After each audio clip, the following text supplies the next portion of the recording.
Hey soccer friends, I just want to give a shout out to our partner, Team Player. They are changing the game on how you find the perfect soccer team for your player. Parents, this means no more endless social media scrolling to find information on teams. With Team Player, everything you need to know is just a few clicks away. It's simple, straightforward, and lets you find the best coach and team for your player without any of the usual headaches. And coaches, we all know how tough it can be to get your team noticed, but when you subscribe to one of Team Player's team plans, you instantly get access to set up an online team profile that allows you to reach more potential players and showcase what your team is all about. It's super easy and lets players and parents see why your team could be the right fit for them. And if you sign up using the promo code PITCH, you can try any team plan free for 1 month. So whether you're managing a team or searching for one, come on over to www.teamplayer.us. That is TEAMPLAYR.US. And come give Team Player a look. Family-owned Soccer Innovation is your go-to source for top quality equipment.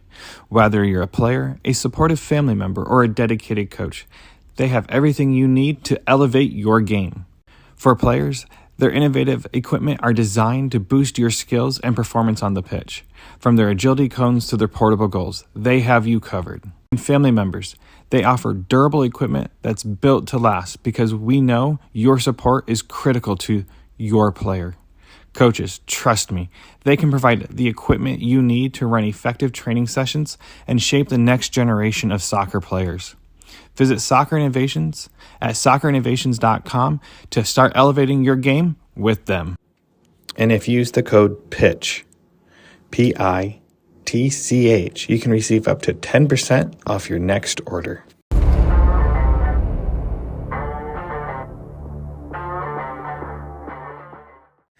Hello and welcome back to Chat by the Pitch. This is Ian Babcock, your host. This week is part 2 with Tyler Held. Now, I'm not going to give too much detail. We're just going to start this episode. So let's start this chat and head to the pitch.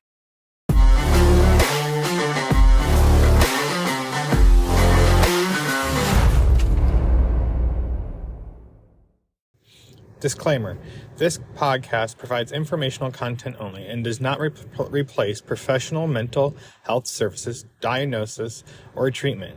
If you are someone or you know someone in crisis, please contact your local emergency service or the National Suicide Prevention Line at 1-800-273-TALK. That's 1-800-273-8255 in the United States.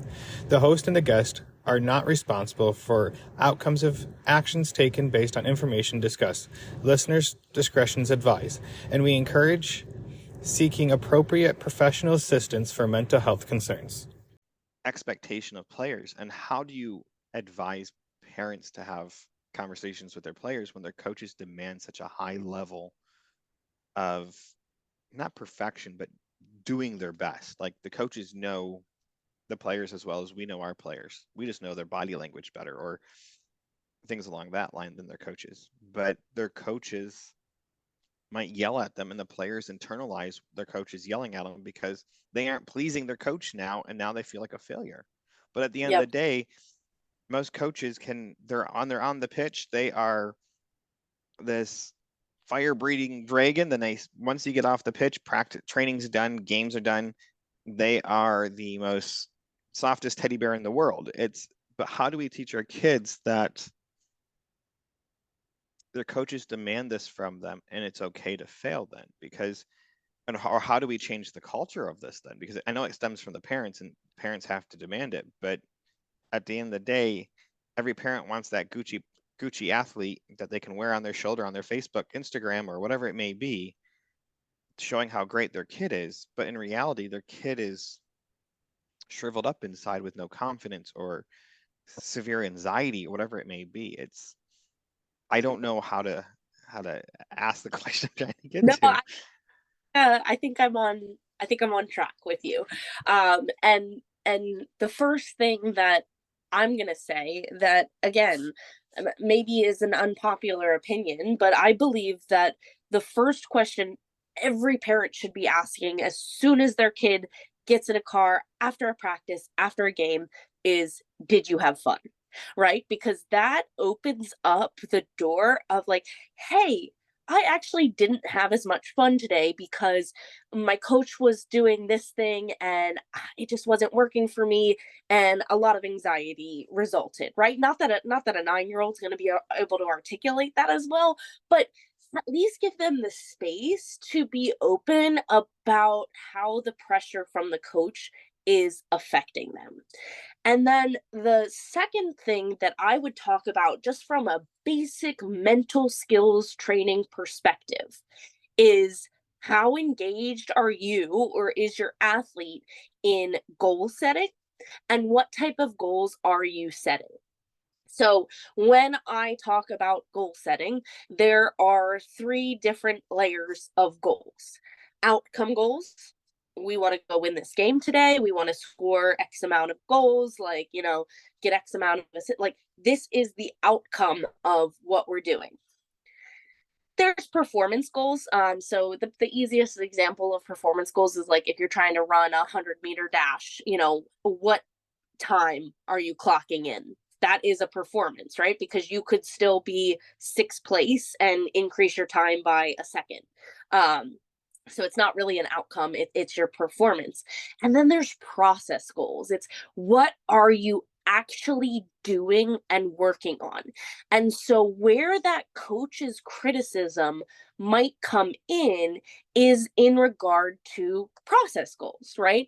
Instead of taking those coaches' expectations and maybe they're yelling in the heat of the moment as criticism, as failure, I can take it as information into what kind of goals I should be setting for my next practice, right? And every athlete should set process goals for everything that they are doing.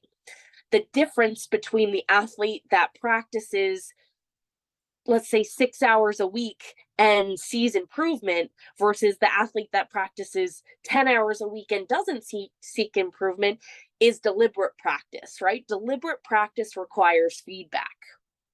Process goals gives us this threefold layer and system of, first of all, it's going to help me know what I need to focus on this practice, right? I'm going to do an inventory. These are the things that I didn't do so well in my last game. So these are the 3 things that I'm going to focus on in my practice.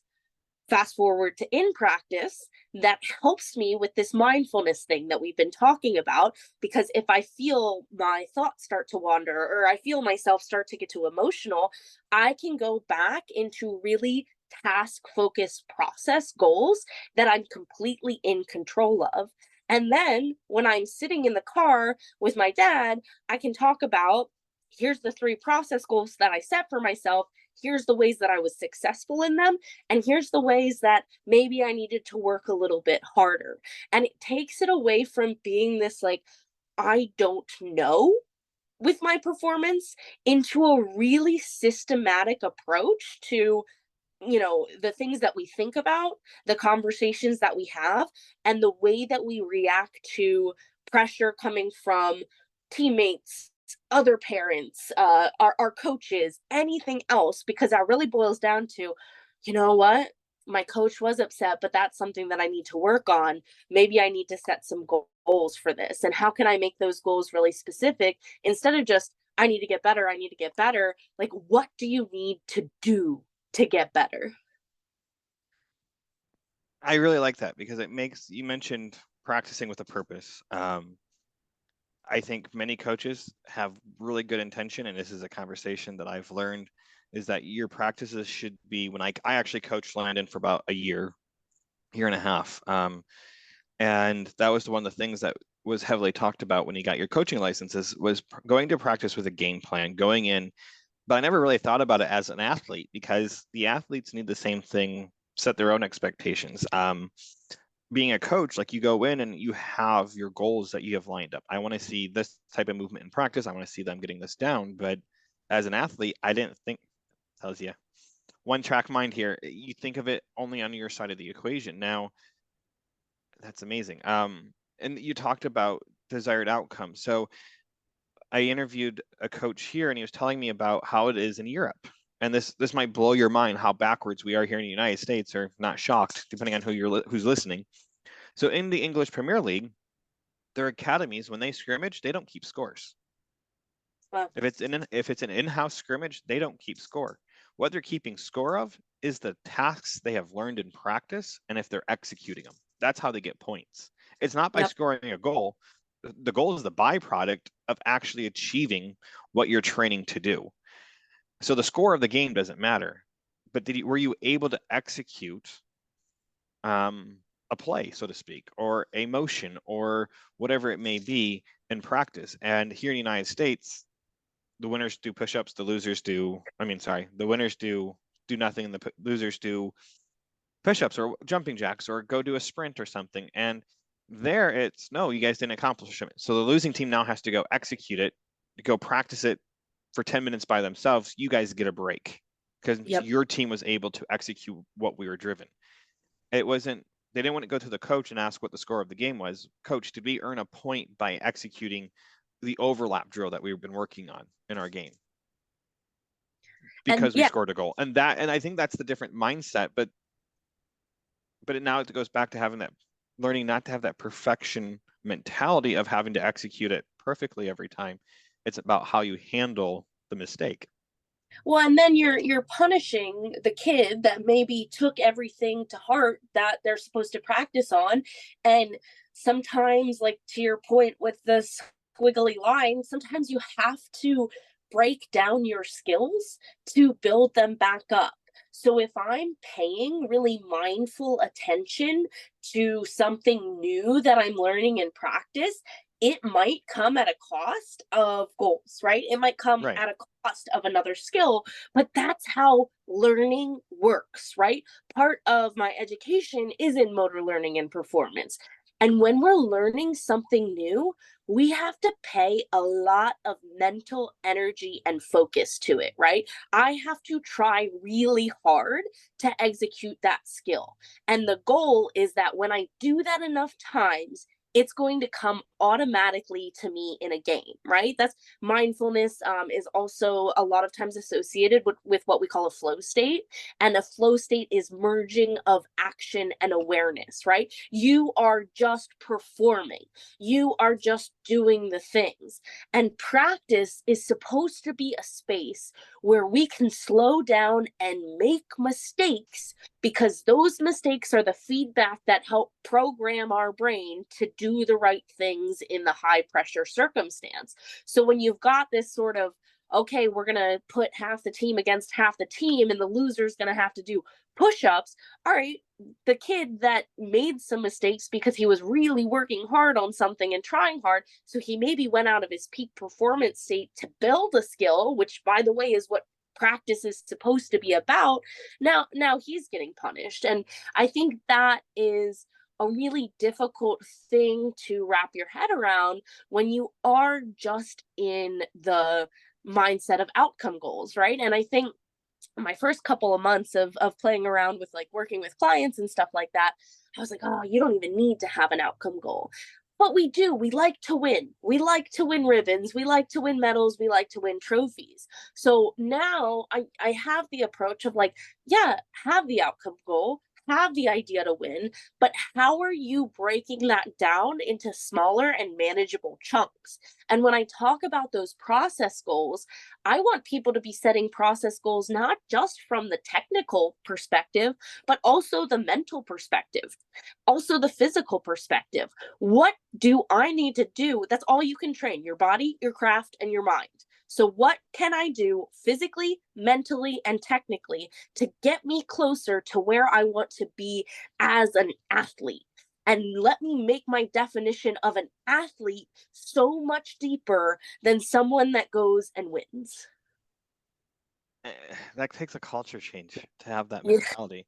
And Yep. I think this is where we're coming to a collision course. At least here in North Texas. I don't know about the rest of the world, but I can say that it's spilling over to the parents and the fans in this watching matches. I mean, players will make derogatory comments to parents that make derogatory comments to them, and it just escalates, and then there's fistfights at the soccer fields.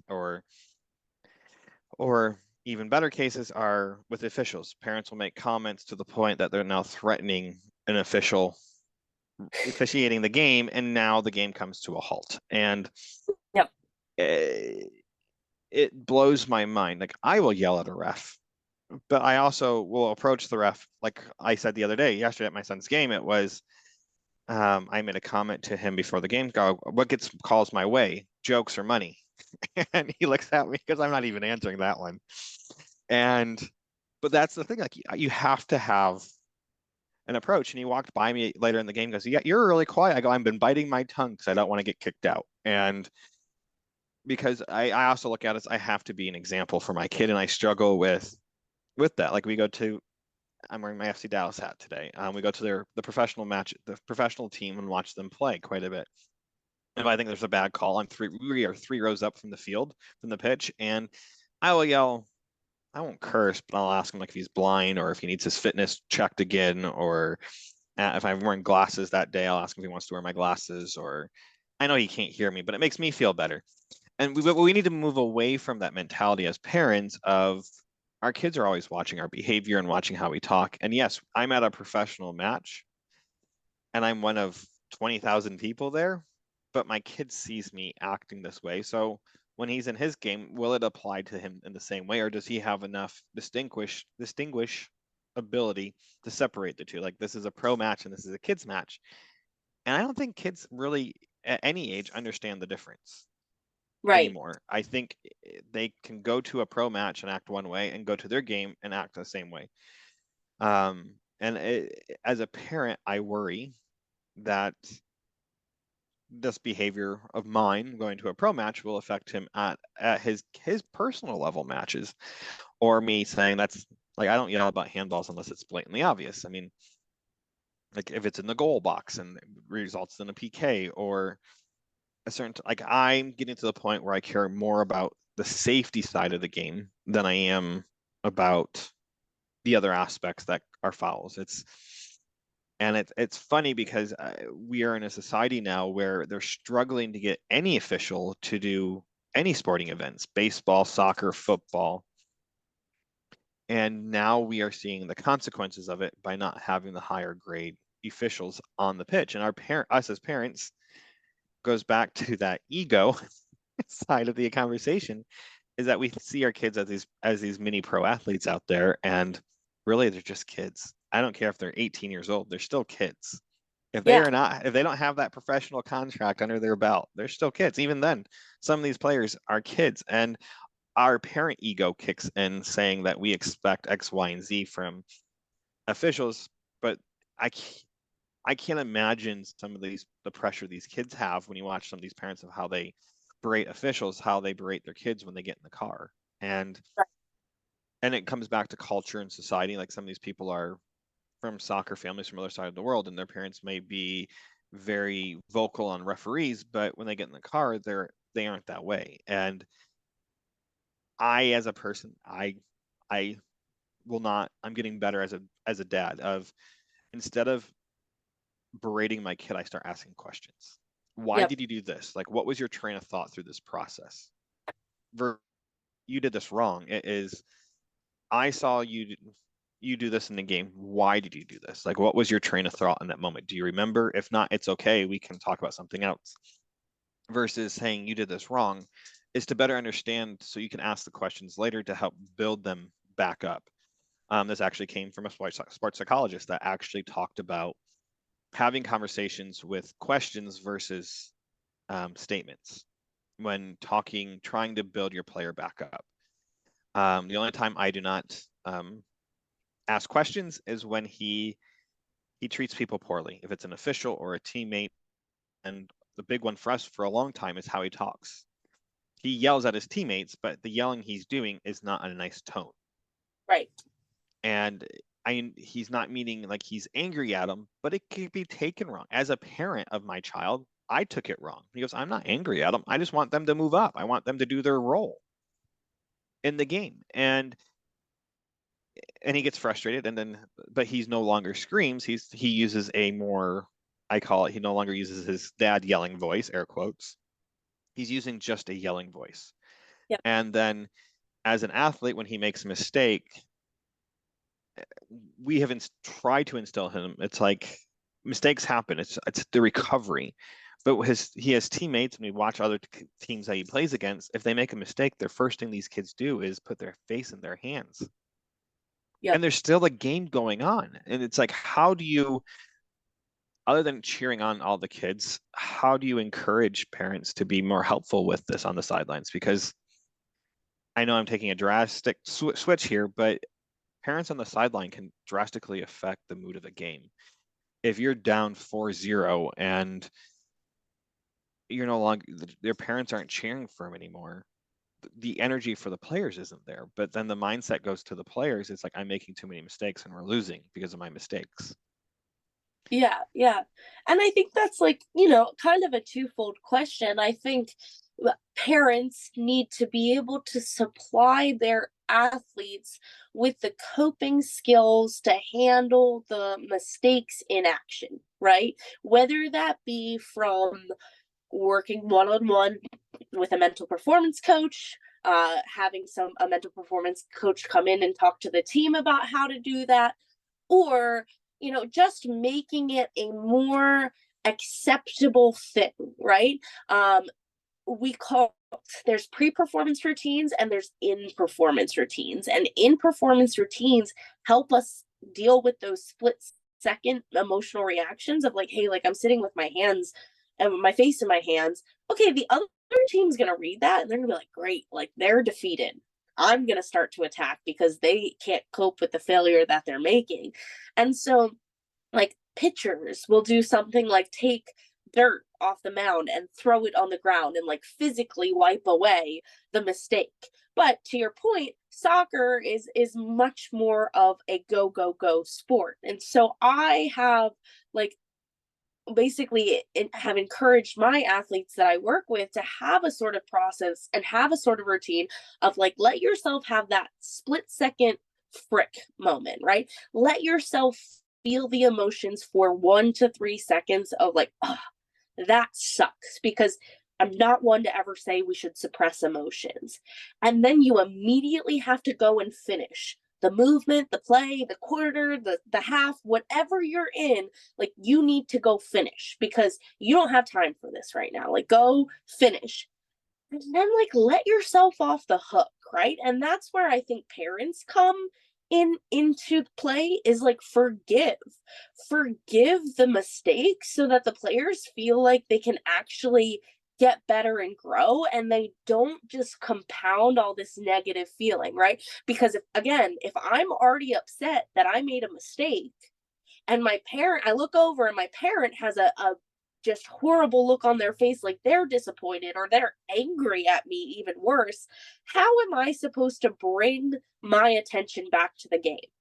And that's like literally the next step is, how can I focus and direct my attention back to how I can perform better? What are some physical and mental cues that help snap me back into what's going on the pitch? Because parents are not playing the game, right? And so when your reactions and your emotions are affecting how your kids feel, right? I can notice positive and negative parents just by going and observing a group game.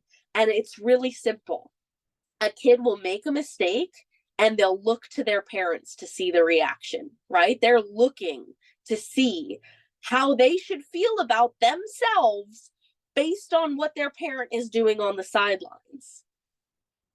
And that is the opposite of mindfulness. That is the opposite of being where you are, doing what you need to do. It's, I'm going to go look at my parent to see how I can feel about this. Instead of going through this, all right, I'm going to say frick for a second. I'm going to finish what I'm doing. I'm going to forgive it. I'm going to focus and I'm going to fix it. And I'm going to keep playing and I'm going to keep moving and I'm going to keep going, right? As soon as a parent has enough sway on their child that the child is looking to the parents for either approval or disapproval of their actions, you have already messed up. And that's the conversation I would have before the game starts of like, look, I know we're on the sidelines, we're here to cheer you on, we want you to have fun, but like, this is your game.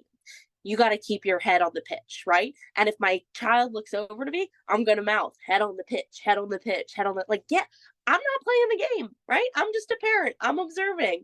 I think that's that's the deeper conversation of parents living vicariously through their children's, isn't it? I'm guilty of it, but my son and I have, sorry for all the parents out there. I'm not gonna try to censor this a little bit, but if you play like crap, if you practice like crap, you play like crap. And I use the curse word in the equation. I don't say crap. But I have a saying I say to him. I say please, and he knows what it means. It's not saying. It just means get out there and work harder. It's not. He just knows that I see him not doing what he needs to be doing. I mostly use it in training. I don't use it in games because games are a completely different thing. Like it's a game. It's a practice statement to me. It's like go out there and give it your all in your training, because when you get to your game, if you don't give it all in your training, you're doing a practice. You're doing a play your games like you train or you practice, however you want to say it. Yep. And I try to instill in him that like, hey, look, I use examples from the national team. Christian Pulisic had a conversation with the head coach, and he goes, why don't you get practice like the same way you play in your games with that same intensity? And it really changed his perspective and how he practices now and how hard he pushes himself in his games. I think Kobe Bryant is one of the best examples of this. It's the man lived and breathed and crafted his skills. The stories of Mamba, I think it's Black Mamba, whatever you called him, his personality, like he would go out to eat and it would set a place for him, his ego to have a seat at the table.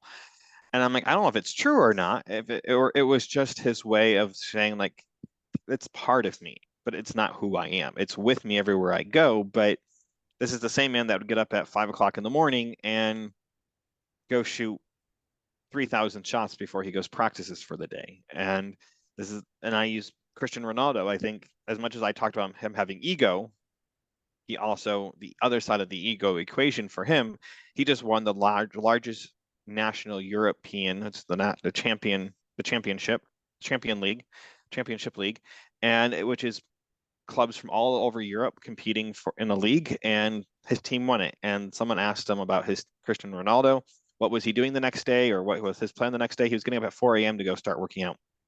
You can't ever not be improving. And I think as parents, we get caught up in this moment of we have little pro athletes. No, we have little kids or teenagers, and they're going to be pro athletes if they have the natural given talent to be. And I think we as parents think all of our kids, I talk about it with Landon. I go, his first word wasn't mom or dad. It was ball. The first toy he moved around the house was a ball, swatting it and crawling to it and moving it around the house. And it's like we joke in our house, is like he's going to be an athlete someday. But at the end of the day, if he's not, if it's tomorrow he says he's done with soccer, I'll be crushed. Yep. But he better be filling that activity with something else, because as a parent, I don't want a kid not doing something. And I'm waiting for the day that both my kids tell me they're done playing soccer. But I have to grieve that moment in life. But going back to what you're saying, like the view of our kids on the sideline, them looking over to us. I have a coach that told me, if a kid looks over at his parents for approval after they make a mistake or make a goal, I don't have them on my team. Yep. And he goes, the parents have too much sway on that player. And it's like, I will always look at my son. Like if he's looking at me for whatever reason during the game, I'll give him a thumbs up. Like we have different, like I'll give him like a shoulder shrug with a thumbs up. Like, how are you doing? And he'll give me thumbs up. I'm like, okay, like just like, I'll do like an emotion, like breathe and to him, but it's not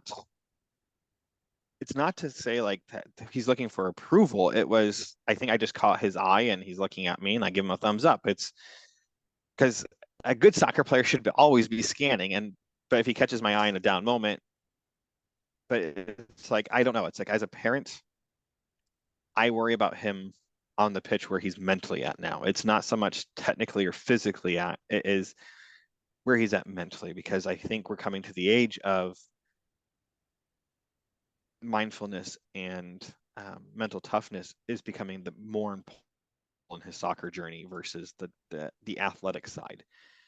Yep. And every athlete hits that moment. It's just a matter of when. And I really like what you talked about in the very beginning of visual imagery. Yep. And how important imagery is. If you can't imagine doing it, you can't actually do it then. And maybe this is the difference between a high level pro athlete and just an athlete, is that the high level pro athlete can visualize themselves doing it, and then they can move on and actually do it, and actually go out and actually practice to do it, and become an expert on it. Yeah. I think that's the difference between wrapping this whole equation together. Is going from the beginning to the end and figuring out how each place ties together. And as parents, we need to take time to do this. I think having conversations with coaches, the more I've done this, like I was telling you before, I have a coach that I talked to. His son played in the English Premier League, and one of the Yep. things, it's like his kids knew before he even said anything, I should have made that goal. He goes, you're right, you should have. And he goes, next time, get it. It was not to dwell on it. Go do it next time. It was always, and listening to this conversation really made me really think, because he was not talking about dwelling on that moment. It was dwell on it for the second and move on to the next moment. I think we as parents, like you said, negative mindset.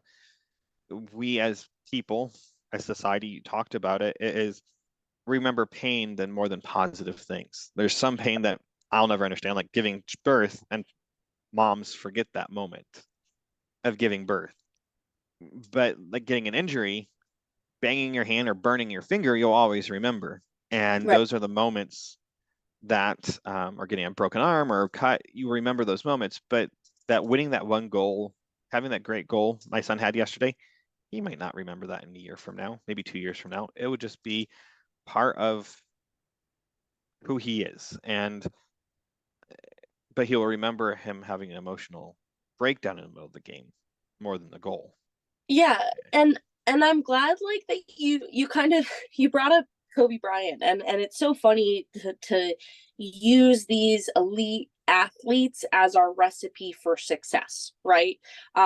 There is a mental performance book called Relentless: From Good to Great to Unstoppable by Tim Yes, Grover, right? great book, And great book. yeah, right? Kobe's in. There is a literal chapter in that book that says these athletes that are unstoppable are so driven, so focused, and so unhinged that there is a piece of them that is broken. That they, most of the time, also come with some sort of addiction, whether it be gambling, alcohol, sex, whatever. Like, there is a chapter in that book that outlines that. And so there are pieces of that book that I love, right? I love this idea that we should all work hard. David Goggins is another great example, right? He tells us, oh, you can think more, do more, be more. But he comes through the ultra marathon races literally having to go to the hospital because his kidneys are failing, right? Like, he's done these challenges.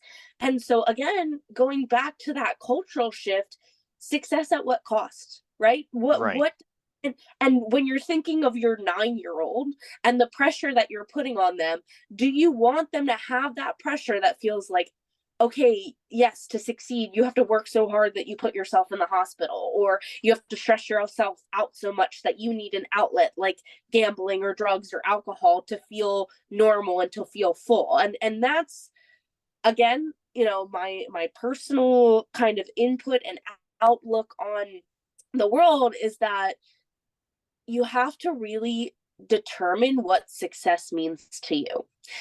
I want to be on the podiums of big jujitsu tournaments, but if I'm in silver because I didn't kill myself to get there, because I didn't work through an injury, because I didn't, grind through when I wasn't feeling my best, that's okay.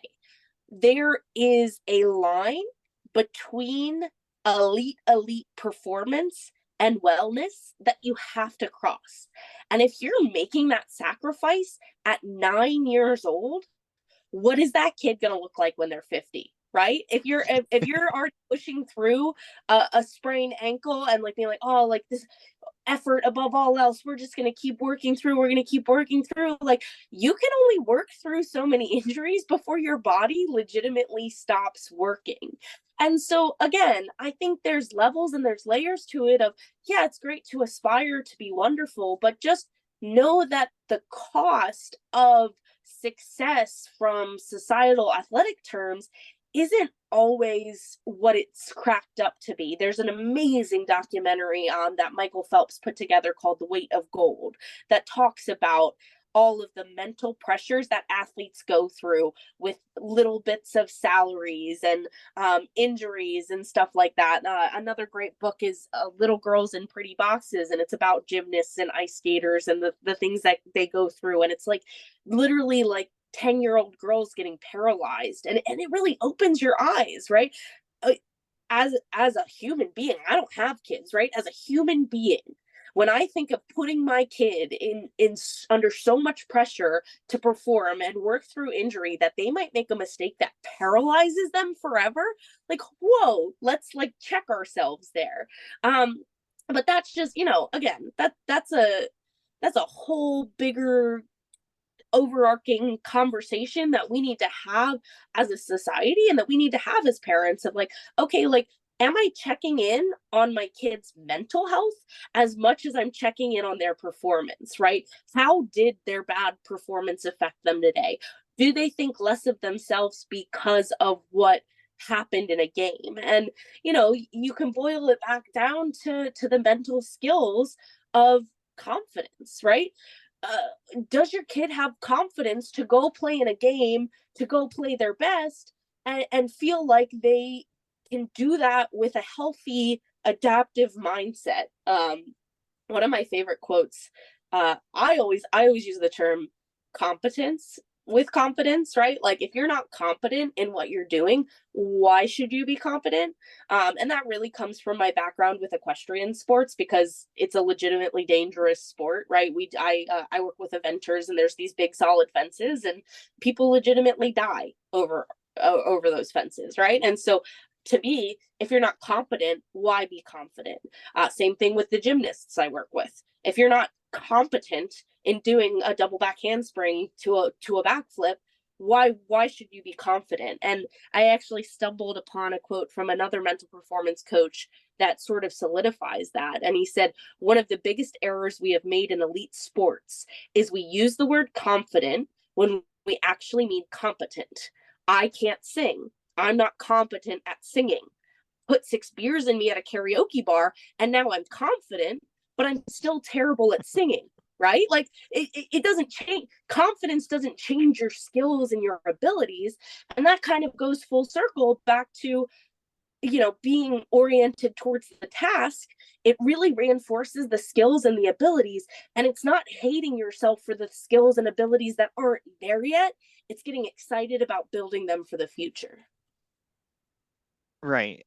Oh my gosh, there's so much to unpack there. So much. Because you talk about these players that perform at such a high level that they're broken inside. Michael Jordan had a huge gambling issue. Yep. I don't know much about Kobe Bryant. I mean, I have my opinion on it. I'm not going to bring it up, but Michael Jordan actually talked about it in his on his documentary. It's like he would go gamble playing golf, and it's what he did when he played golf. That was just what he did when he played golf. But he was highly successful. But he also made up stories. He talked about in his documentary that he'd made up stories about him, about opposing players to motivate him to want to overdrive them, to outperform them, because whatever the story he concocted in his mind about this player before that game. I'm just trying to think, like, I honestly understand what you're saying. Like, the perform at a high level is these players. I'm stuck on that part because I feel like as parents, we get stuck there. Yep. That our players have to be pros at 6 and 7. And I asked coaches this question. I went and asked several coaches now it goes back to what I was telling you about. What do you think is more important, keeping score via things they're performing well in the game versus the end results? And he goes, that'll never happen in our society because we're so driven on winning here in the United States. Everything is a competition. Everything is has to win. If we don't win, we're failures. And I think the Ricky Bobby quote that everyone loves to quote from, I can't think of the name of the movie right now, but Talladega Nights, there we go. Yep. And he talks about, if you aren't number one, you're last. And I think we have embraced that mentality in our society so much that we ingrain it into our kids. Now, we talk a lot about the Olympics in our house when they're going on. And my wife made a comment to me one time, and it just clicked in my head.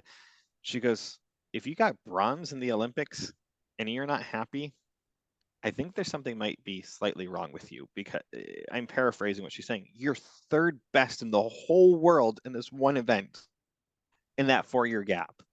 Now your goal might be to go get gold next time, but you're third best in the whole world. Like, how much of an ego boost would that? We're struggling for the last year to even place to get into the Olympics. So yeah, I don't know. I think we could sit here and talk for days on this topic. It's close and dear to my heart because I see athletes struggling with the mental side of the game. Yep. If you can't, I really like your definition of mindfulness. And if you can't be in a non-judgmental moment, you can't be successful. I honestly think if we as parents and coaches understood that more, I think we'll be better ahead. I think I can actually say it correctly this time, and I'm sorry for everyone that's listening. And we jump back when I was telling you about kids wanting to appease parents and coaches at a younger age. Yep. It goes back to they only care about making those people happy in their life because that's who's important to them. We as parents drive and coaches drive these players' happiness at the end of the day, indirectly or intentionally. And if we can learn that, like you've talked about, being that parent on the sideline, to be supportive, and they aren't looking for support. Yesterday when my son made his goal, it was like, I don't even think he looked at us until after he got done celebrating, because he wasn't expecting to make the goal. But his hands are like, he was just running down the field like he was like, oh my goodness, I just made that shot.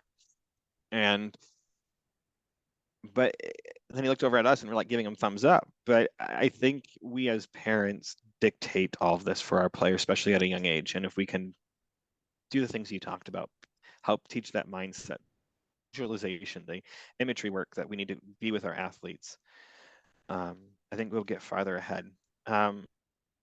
My favorite question to ask is, since you are an athlete, and what has been your greatest influence on you as an athlete to be where you're at today? And now switching over to your professional career outside of sports, who has influenced you to be the best doctor in your subject matter expertise, to be who you are today with that?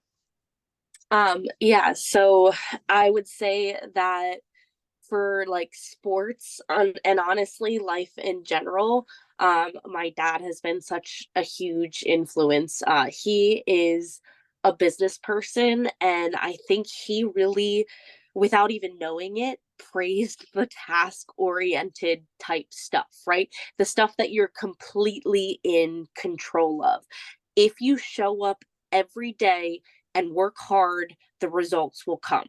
And he, is very successful, completely self-made. And I watched the sacrifices that he made to get to where he is, and not even from a sports performance. I mean, the man played basketball every morning at the local gym, but showing up and working hard. And every promotion that I've gotten in jujitsu, my coach has echoed that sentiment. And, as he tied my purple belt around my waist, he's like, this is someone who is not athletically talented, right? This is not someone that it just comes easily too. But this is someone that works really, really hard. So I got that from my dad. My jujitsu coach is also my business partner. We own the gym together, and he is incredible. And I think that's kind of telling to my perspective in life. It's not some professional athlete that I look up to and say I want to be like them. It's the people that are in my circle kind of loving and supporting me regardless of if I fail or win.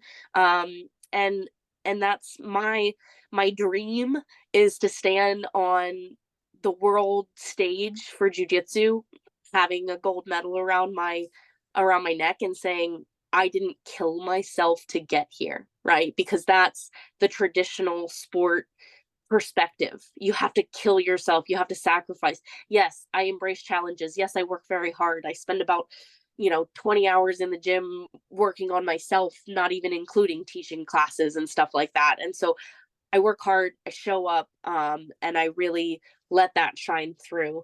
And then from the practice perspective, I was really lucky to work with an awesome mentor. My schooling came out of the University of Western States, but it was actually all online, and my mentor was in Australia, which was super cool. His name was Dr. Condi, and he gave me a lot of the nudges towards the way that I can support athletes in the unique way that I have to, right?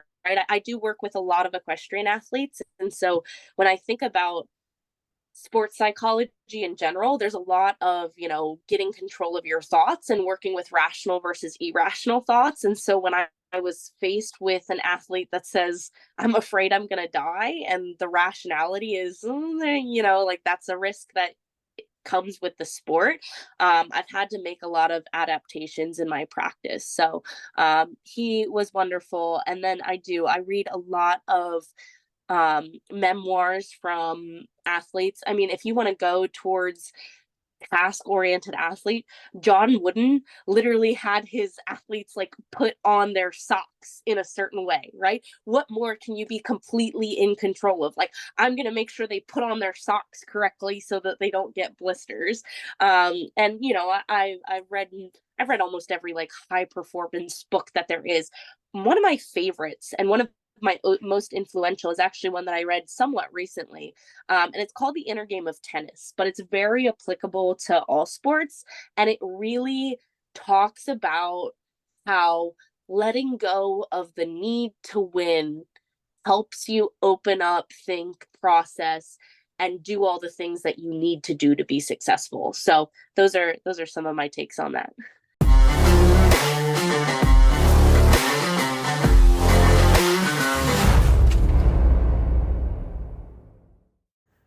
Hello, everyone. I hope you guys have enjoyed these last 2 episodes of Chat by the Pitch. Tyler brings so much insight at such a young age, and I really do appreciate everything she shared and everything she said. As we chatted more throughout this episode, I do have to apologize. I ate up a good chunk of the time, and I'm sorry. But what she talked about when she did share her insights and her views on everything, it's unbelievable when she talked about high-performing athletes, and that's what we compare our kids to.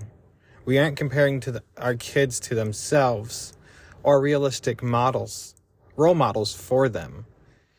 I look at this as where my kid was last June to this June, or where was he 2 months ago to where he is today? Is he putting the effort in? My daughter with her gymnastics, is she doing the things she can do at home? My son, is he practicing every day to get himself to the next level? Is my daughter getting on her balance beam or her bar to get better every day? Are they wanting to do it? Are we pushing it? What is the case?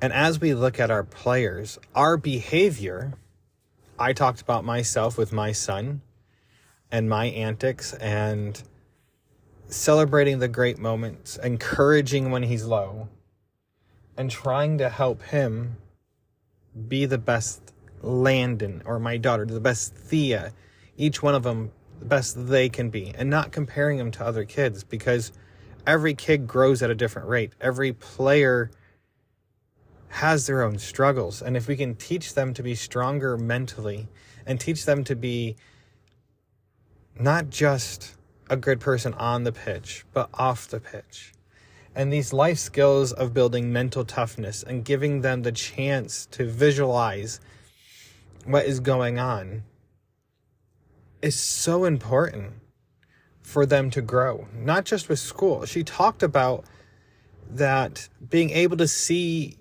in your mind what you're capable of doing. If we have our kids go out there and they can't visualize in their mind them doing a Maradona or a body feint or a scissors or even a great pass, how can we expect them to be successful in real life?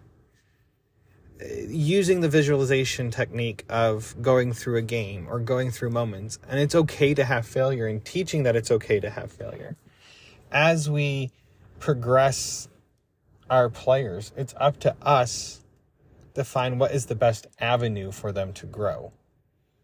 And sometimes it's not the easy route, and sometimes it's not the easy answer, and sometimes it is.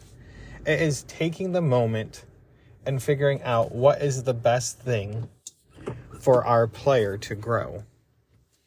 And as we get ready for this upcoming season to happen, or the next season, or whatever game may be up, be their place of positive reinforcement. It's okay to share what's going on and your concerns for them, but also be honest. If we can't be honest with our players, what's the point of giving feedback? It is setting them up to be successful, not just on the pitch, but when they leave the pitch.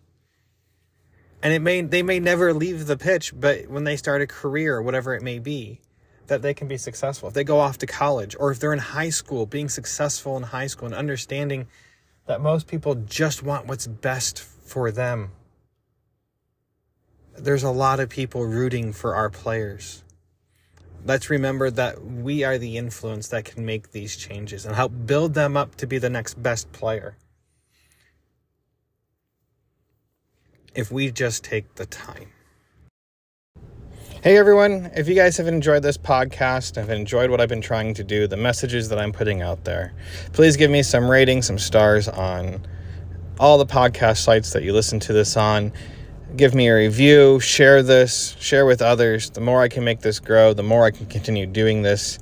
I'm really trying to make a difference in our soccer community. So I hope you guys have enjoyed all this.